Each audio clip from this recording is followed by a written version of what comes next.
जवाहिर साहब, मैंने केस पर जांच पड़ताल कर ली है, रुकावट वाली कोई बात नहीं है। ऐसे ही होना चाहिए।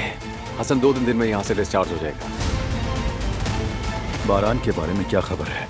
इस काम में आपके 2 बेहतरीन आदमियों को लगाया है। बारान को कम मत समझना।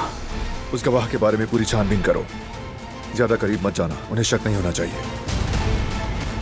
अम्मा, मेरी प्यारी अम्मा, मेरी मदद करें।